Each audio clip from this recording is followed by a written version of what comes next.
Lucas capítulo 9. Jesus envia os 12 em missão. Também encontrar essa passagem em Mateus 10, do versículo 1 ao 15, e Marcos 6, do versículo 7 ao 13.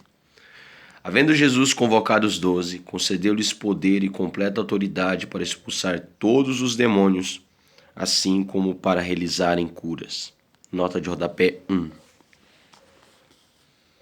O Cristo, forma grega de O Messias em hebraico, soberano do novo reino, compartilha seu poder em grego, dunamis, e sua autoridade em grego, exousia, com seus apóstolos, termo em grego que significa enviados em lugar daquele que os comissionou, ou seja, embaixadores. Essa é uma nova fase do ministério de Jesus, quando envia seus plenos representantes para colocar em prática o estilo de vida, proclamação, curas e maravilhas que haviam visto diariamente em sua pessoa. Mateus, capítulo 9, versículo 35. Essa foi também a terceira viagem pelas terras da Galileia realizada por Jesus e os seus discípulos. Lucas 8:1. Igualmente os enviou para proclamar o reino de Deus e curar os doentes. Ele lhes orientou: nada leveis convosco pelo caminho, nem bordão, nem mochila de viagem, nem pão, nem dinheiro, e nem mesmo uma túnica extra. Na casa em que entrardes, ali permanecei até que chegue a hora da vossa saída. Nota de rodapé 2. A estratégia espiritual de Jesus para vencer o diabo e o mundo, e que durante muito tempo foi seguida pela igreja primitiva, consistia em sair em missão de proclamação do evangelho por todo o mundo. Mateus capítulo 28, do versículo 16 ao 20. Manter um estilo de vida simples, sem preocupações materiais. Marcos 6:8. Confiar na generosidade da provisão divina.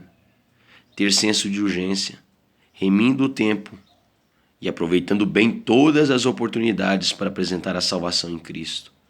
1 Coríntios capítulo 7, versículo 29. Fixar a base do seu ministério numa casa hospitaleira e não mudar de casa, buscando melhores acomodações. Jesus deu grande ênfase ao ministério da igreja nas casas. Romanos capítulo 16, versículo 5, 1 Coríntios 16, 19, Colossenses 4, 15 e Filemon capítulo 2.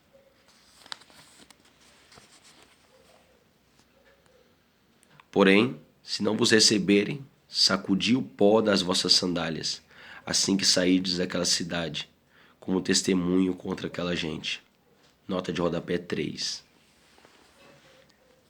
Sacudir a poeira das sandálias era um ato simbólico praticado pelos judeus piedosos ao retornarem à Palestina, e que, neste contexto, significa uma expressão de relações cortadas, responsabilidade cessada e um eloquente e derradeiro apelo ao arrependimento. Esse passou a ser um sinal de todo repúdio pela rejeição da mensagem de Deus. Lucas capítulo 10, versículo 11, Mateus capítulo 10, versículo 14, Atos capítulo 13, versículo 51. E assim partiram os 12 e percorreram todos os povoados, pregando o evangelho e realizando curas por toda a parte. Nota de rodapé 4. O objetivo principal de Jesus é trazer todos os seres humanos para o seu reino, visto que a humanidade está afastada de Deus, perdida e condenada à morte eterna. Romanos 3, 23. E essa missão deve ser realizada levando em conta todas as necessidades básicas das pessoas. O amor não separa o bem-estar espiritual e eterno do material e presente. 1 João 3, 17. Herodes tenta encontrar Jesus. Também encontrar essa passagem em Mateus 14, do versículo 1 ao 12, Marcos 6, do versículo 14 ao 29. O tetrarca Herodes ouviu comentários sobre o que estava ocorrendo e ficou assustado, pois algumas pessoas divulgavam que João havia ressuscitado dos mortos. Outros alegavam que Elias tinha ressurgido. E outros ainda falavam que um dos profetas do passado havia voltado à vida. Herodes, entretanto, afirmava: Eu mandei decapitar a João Batista. Quem é, pois, este a respeito do qual tenho ouvido tais coisas? E se empenhava para conhecê-lo. Nota de rodapé 5. Lucas não informa os detalhes sobre a morte de João Batista. Mateus 14, do versículo 1 ao 12, Marcos 6, do versículo 17 ao 29, que ocorreu naquela época.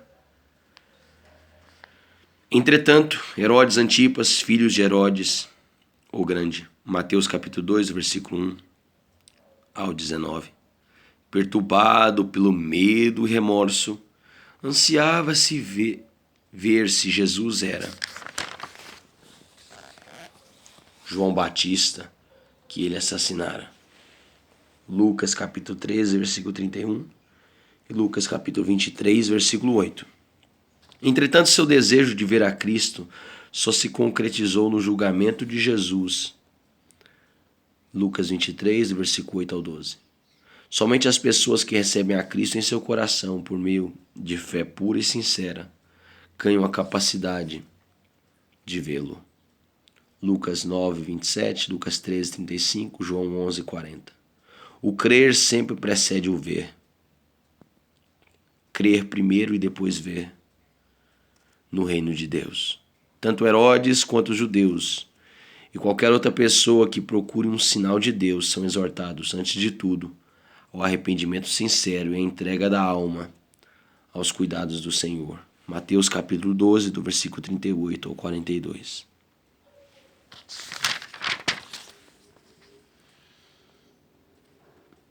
Herodes, entretanto, afirmava: Eu mandei decapitar a João Batista. Quem é, pois, este a respeito do qual tenho ouvido tais coisas? E se empenhava por conhecê-lo. A primeira multiplicação dos pães, também encontrada essa passagem em Mateus capítulo 14, do versículo 13 ao 21, Marcos capítulo 6, do versículo 30 ao 44, João capítulo 6, do versículo 1 ao 15. Extrementes, ao regressarem os apóstolos, relataram a Jesus tudo quanto tinha realizado. Então ele os levou consigo e retiraram-se para uma cidade chamada Betsaida. Contudo, as multidões ficaram sabendo e o seguiram. Ele as acolheu e ensinava-lhes acerca do reino de Deus. E atendia a todos que tinham necessidade de qualquer cura. Ao cair da tarde, os 12 se aproximaram de Jesus e lhes sugeriram: Despede a multidão para que possam ir aos campos vizinhos e aos povoados, e encontre alimento e pousada, pois aqui estamos em lugar desabitado. No entanto, ele lhes ordenou: Dai-lhe vós algo que possam se alimentar. Mas eles replicaram: Não temos nada além de 5 pães e 2 peixes, a não ser que compremos comida para todo esse povo. Pois estavam ali reunidos cerca de 5.000 homens. Ele, então, orientou a seus discípulos: Fazei-os sentar em grupos de 50 pessoas. E assim procederam os discípulos e todos se assentaram. Então, tomando 5 pães e 2 peixes, e erguendo o olhar em direção ao céu, deu graças e os partiu. Em seguida, entregou-os aos discípulos para que os servissem para toda a multidão.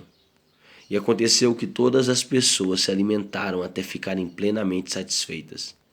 E os discípulos recolheram 12 cestos repletos de pedaços que haviam sobrado. Nota de rodapé 6. A multiplicação dos pães e peixes, além da ressurreição de Jesus, é o único milagre narrado nos 4 evangelhos. Mateus capítulo 14, do versículo 13 ao 21, Marcos capítulo 6, do versículo 30 ao 44, João capítulo 6, do versículo 1 ao 15. Esse evento marca o clímax do ministério do Senhor na Galileia. Lembrava dos judeus sobre o milagre do maná no deserto. Identificava Jesus como sendo o cumprimento da profecia de Moisés, Deuteronômio 18, 18, João capítulo 6. Por isso, a igreja primitiva reconheceu neste milagre um paralelo com a última ceia, Lucas 22:19, João 6, do versículo 48 a 58, fazendo com que os discípulos de Cristo sejam o novo povo de Deus que, pela Páscoa e o Êxodo, saída do mundo pecaminoso, são conduzidos para a eterna terra celestial. Hebreus capítulo 3 e Hebreus capítulo 4.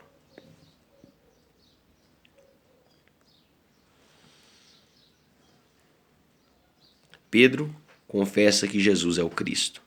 Também encontrar essa passagem em Mateus capítulo 16, do versículo 13 ao 20, Marcos capítulo 8, do versículo 27 ao 30.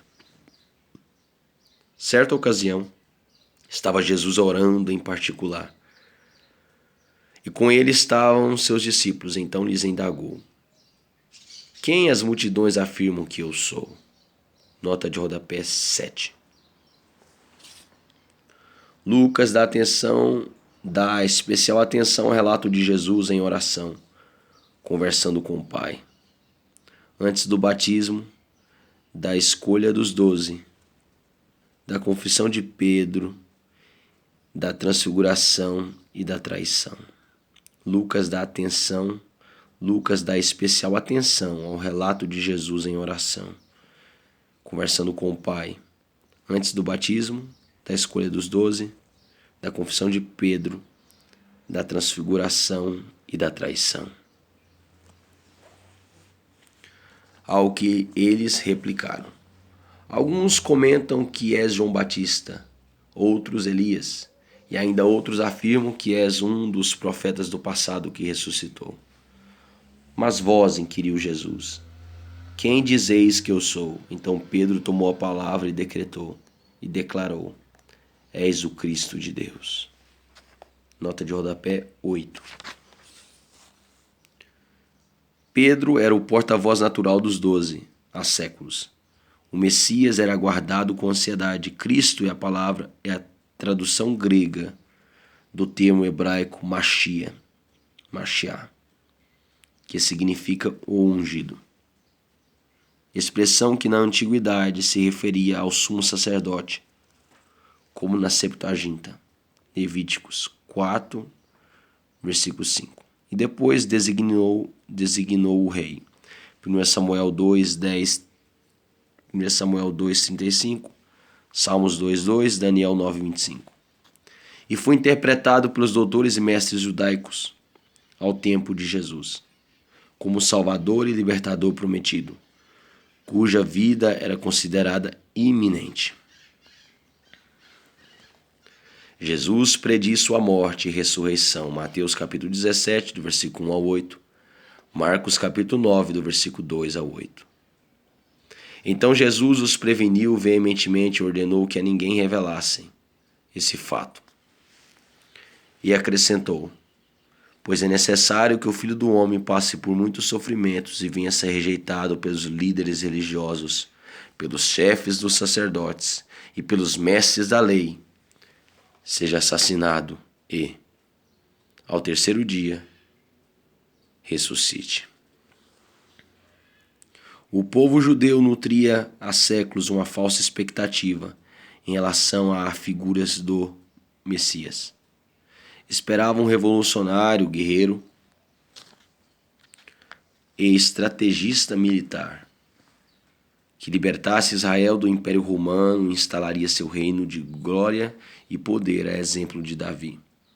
Portanto, em primeiro lugar, Jesus se revelou aos 12 e esforçou-se para que compreendessem bem quem ele era e qual a sua missão na terra. O próximo passo era comunicar essa revelação ao seu povo antes de Jesus se identificar publicamente. Mateus capítulo 8, versículo 4, Mateus 16, 20, Marcos 1, 34. Jesus gostava de se apresentar como Filho do Homem, pois essa expressão no original é uma clara indicação do Messias profetizado em Daniel capítulo 7, versículo 13. A figura do servo sofredor, Isaías capítulo 53, é sobreposta à imagem do Messias, Mateus 8, 20, para retratar adequadamente a pessoa e a obra de Jesus.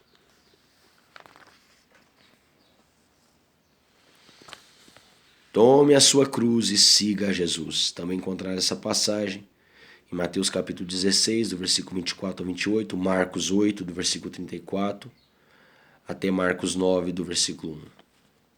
E Jesus proclamava às multidões: se alguém deseja seguir-me, negue-se a si mesmo, tome a sua cruz dia após dia e caminhe após mim.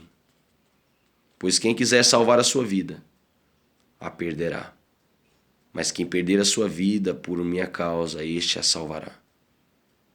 Porquanto, de que adianta ao ser humano ganhar o mundo inteiro, mas perder-se ou destruir a si mesmo? Nota de rodapé 10.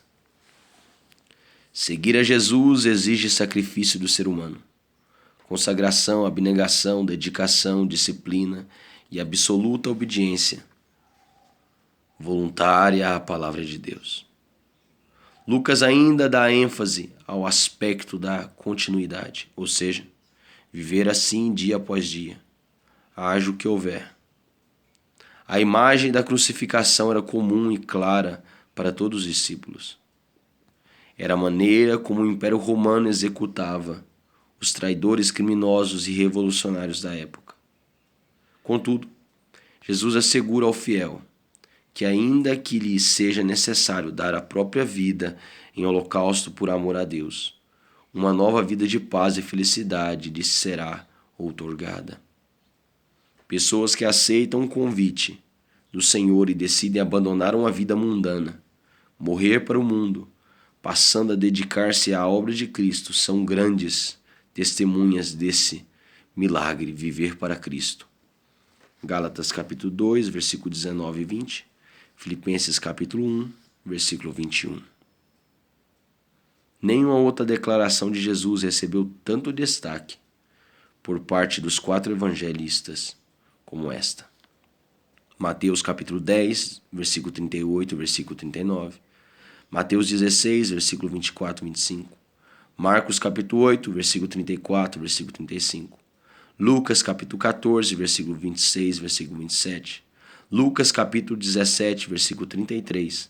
João capítulo 12, versículo 25.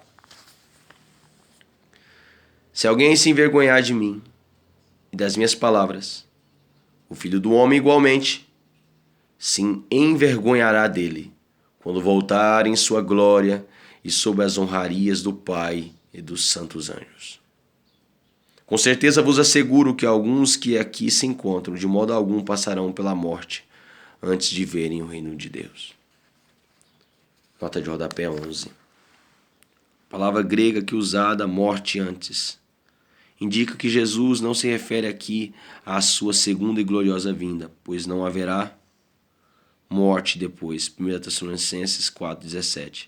Jesus está falando da manifestação do início de um novo tempo do reino, na ressurreição de Cristo e no dia do Pentecostes. Alguns do que ali estavam veriam o Rei ressurreto. 1 Coríntios 15, versículos 5 a 6. Enquanto os incrédulos só o verão em seu retorno triunfal para o juízo. Marcos 14, 62. Pedro, João e Tiago tiveram uma antecipação dessa visão gloriosa há cerca de uma semana depois. Alguns veem a glória de Jesus. Mateus 17, do versículo 1 ao 13, Marcos 9, do versículo 2 ao 13. Passados quase 8 dias após o pronunciamento dessas palavras, Jesus tomou consigo a Pedro, João e Tiago e subiu a um monte para orar. Enquanto orava, a aparência do seu rosto foi se transformando e suas roupas ficaram alvas e resplandeceram como o brilho de um relâmpago. Então surgiram 2 homens que começaram a conversar com Jesus. Eram Moisés e Elias. Apareceram em glorioso esplendor e falavam sobre a partida de Jesus que estava para se cumprir em Jerusalém. Pedro e seus amigos estavam dormindo profundamente, mas despertaram de súbito e viram a fulgurante glória de Jesus e os 2 homens que permaneciam com ele. Quando estes iam se afastando de Jesus, Pedro sugeriu: Mestre, como é bom que estejamos aqui. Vamos erguer para Moisés e outro. Vamos erguer 3 tabernáculos. Um será teu, outro para Moisés e outro de Elias. Mas Pedro não sabia ao certo o que estava propondo. Entretanto, enquanto ele ainda falava, uma nuvem surgiu e os encobriu. E grande foi o temor que sentiram os discípulos ao verem aqueles homens desaparecerem dentro da espessa nuvem. Então, dela preparou-se uma voz, afirmando: Este é o meu filho, o escolhido. A ele dai toda a atenção.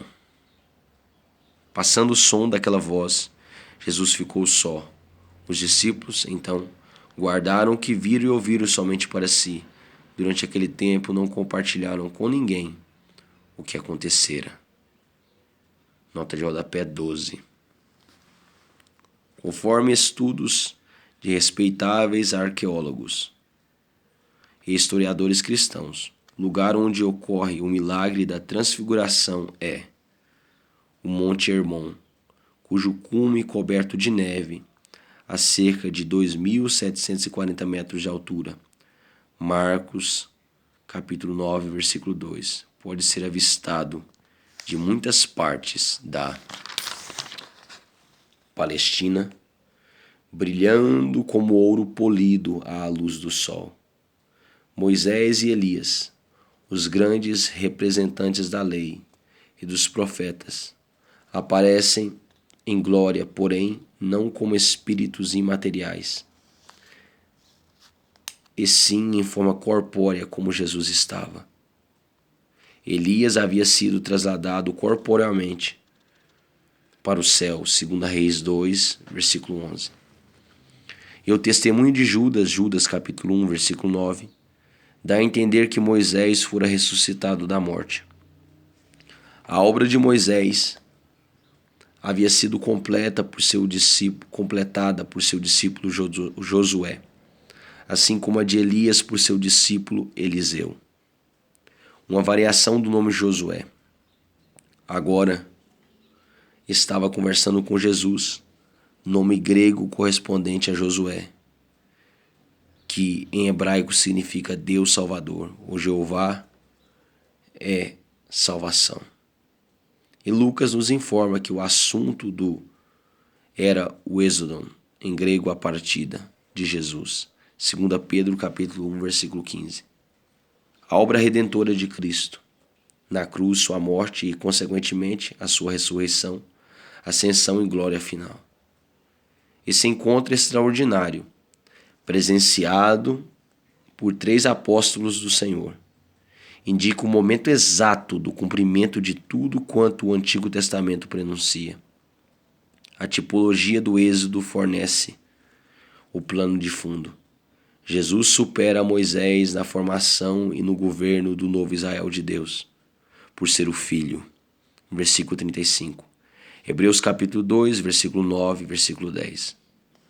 O título, escolhido, aparece nos rolos do Mar Morto, ecoando Isaías 42, versículo 1, Isaías 23, versículo 35. O termo escolhido corresponde à expressão amado. Mateus capítulo 17, versículo 5, 2 Pedro capítulo 1, versículo 17. Jesus, mediante o seu êxodo, livrou o seu povo, seus seguidores da escravidão, do Egito, do pecado, que domina o nosso sistema mundial, levando a bom termo a obra tanto de Moisés quanto de Elias. 1 Reis 19, versículo 16.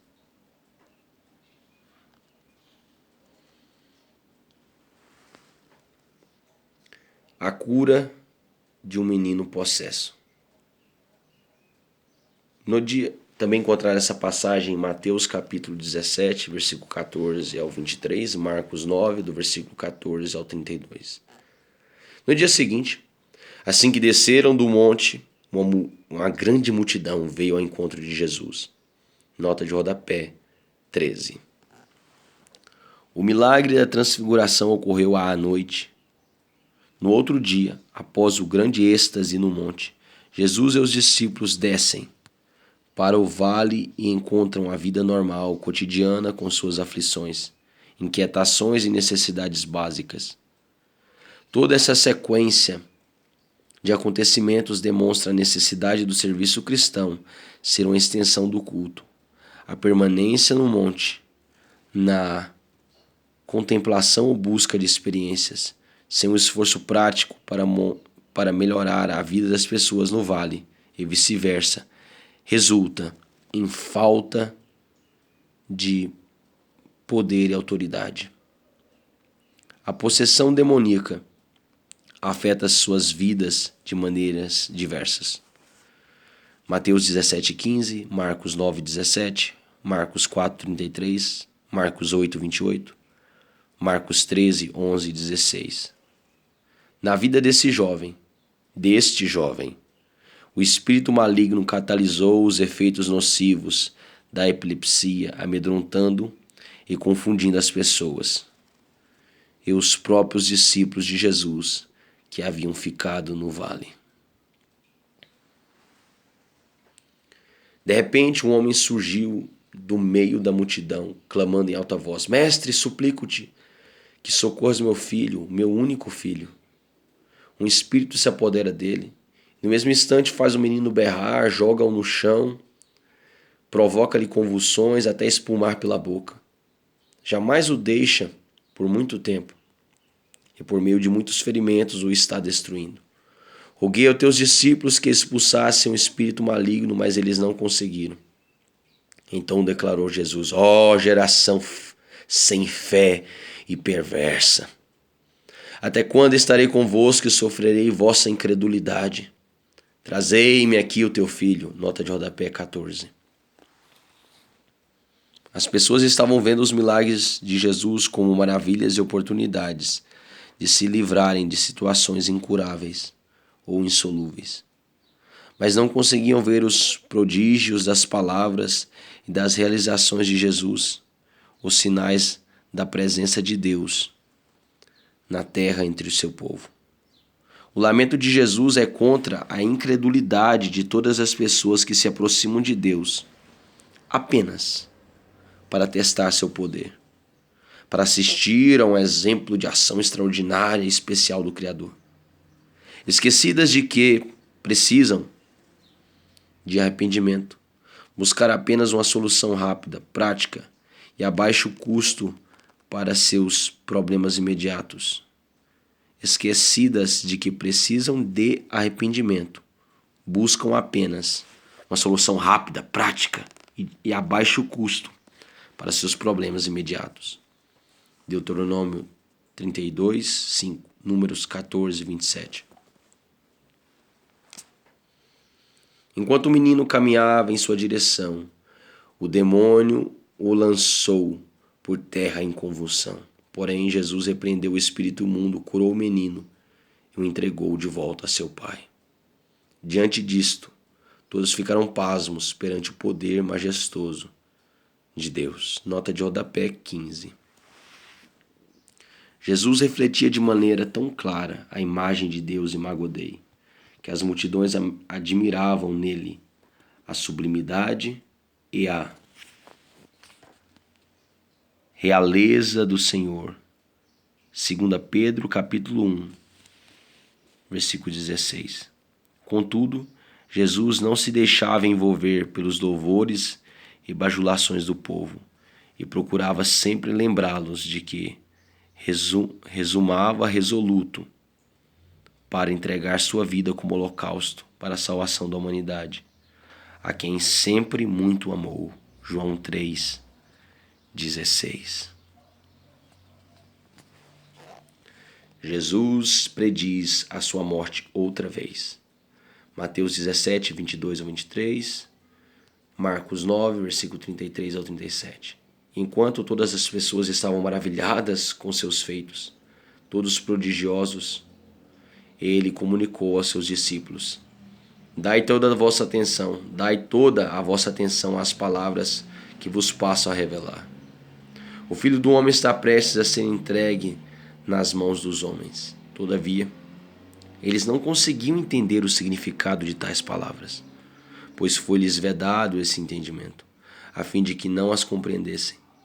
e tinha receio de pedir mais explicações a Jesus a este respeito. Quem é o maior no reino? Mateus capítulo 18, do versículo 1 ao 5, Marcos capítulo 9, do versículo 33 ao 21. Emergiu entre os discípulos uma discussão sobre quem dentre eles seria o maior. Mas Jesus, conhecendo os seus anseios mais íntimos, seus pensamentos, tomou uma criança e a colocou em pé ao seu lado. Então afirmou: quem recebe essa criança em meu nome, recebe a minha própria pessoa. E quem me recebe está recebendo aquele que me enviou. Portanto, aquele que entre vós for o menor, este sim é grandioso. Nota de rodapé 16. A grandeza do reino de Deus é proporcional ao serviço humilde, sincero e totalmente em louvor ao Senhor. É o próprio significado da cruz. Versículo 45, 44 e 45. Filipenses capítulo 2, versículos 7 e 8. Essa polêmica surgiu algumas vezes entre os discípulos. Lucas 22, 24. Marcos 10, versículo 35 a 45.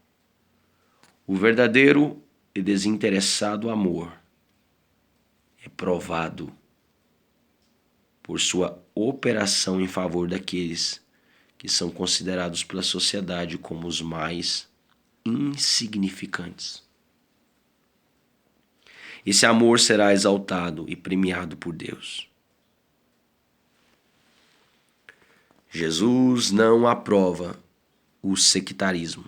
Jesus não aprova a divisão. Também encontrar essa passagem em Marcos capítulo 9, versículo 38 ao 40.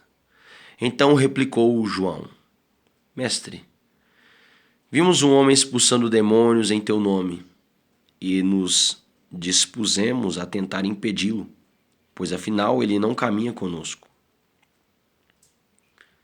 Jesus, entretanto, lhes advertiu: não o proibais, pois quem não é contra vós, outros, está a vosso favor. Nota de rodapé 17. João responde literalmente no original em grego, respondendo ao esclarecimento do Senhor sobre a grandeza de servir com humildade no reino. Com mais uma questão: como pode alguém estranho ao nosso grupo expelir demônios em nome de Jesus, especialmente quando alguns discípulos não conseguiram? Não é a posição oficial que mede a grandeza de uma pessoa, mas sim a qualidade do seu propósito, as suas intenções. Para os discípulos preocupados naquele momento com a hierarquia, quem é maior, com a hierarquia e o fluxograma do ministério, não bastava que aquela pessoa possivelmente conhecida de Jesus, versículo 50, estivesse realizando prodígios em nome do ministério. Não basta que aquela pessoa possivelmente conhecida por Jesus estivesse realizando prodígios em nome do Senhor. Era fundamental que fosse membro do grupo e se comportasse segundo os estatutos e as doutrinas comuns. Esse tem sido há séculos o erro de muitos cristãos. Jesus não diz que o homem era contra ele, mas adverte que se aquela pessoa não os estava prejudicando, certamente havia cooperado com eles de alguma forma, pois trabalhava pela mesma causa. Não pode haver neutralidade na guerra contra o mal. Todo homem que se opõe aos demônios e às suas influências, em nome de Jesus, deve ser bem recebido e não alvo de inveja e oposição. Jesus não é aceito pelos samaritanos. E ocorreu que, ao se cumprirem os dias em que seria elevado aos céus, Jesus manifestou em seu semblante a firme resolução de ir em direção a Jerusalém. Nota de rodapé 18. Começa neste ponto a seção central do livro de Lucas, que é conhecida em Lucas 19:44 e focalizada especialmente no ensino de Jesus. Lucas usa literalmente a expressão firmou o rosto para ir para Jerusalém, uma alusão a Isaías capítulo 50, versículo 7, ressaltando a determinação inabalável de Jesus em cumprir sua missão até o fim. Lucas 13, 22. Essa viagem a Jerusalém não é a mesma onde ocorreu a crucificação, porém, marca o início de um período de ministério na Judéia, cuja cidade principal era Jerusalém. E por isso enviou mensageiros à sua frente, indo estes, chegaram a um povoado samaritano a fim de lhe preparar pousada. Contudo, o povo daquela aldeia não o recebeu, por notar que ele estava prioritariamente a caminho de Jerusalém. Diante da tal situação, os discípulos Tiago e João propuseram: Senhor, queres que mandemos descer fogo do céu para que sejam aniquilados? Mas Jesus, mirando-os, admoestou-lhes severamente: Não sabeis vós de que espécie de espírito sois? Ora, o Filho do Homem não veio com o objetivo de destruir a vida dos seres humanos, mas sim para salvá-los. E assim rumaram para um outro povoado. Nota de rodapé 19. Tiago e João eram conhecidos como filhos do trovão. Marcos 3, 17. A semelhança de Elias, desejavam mais do que apenas sacudir o pó de suas sandálias. 2 Reis, capítulo 1, do versículo 9 ao 16.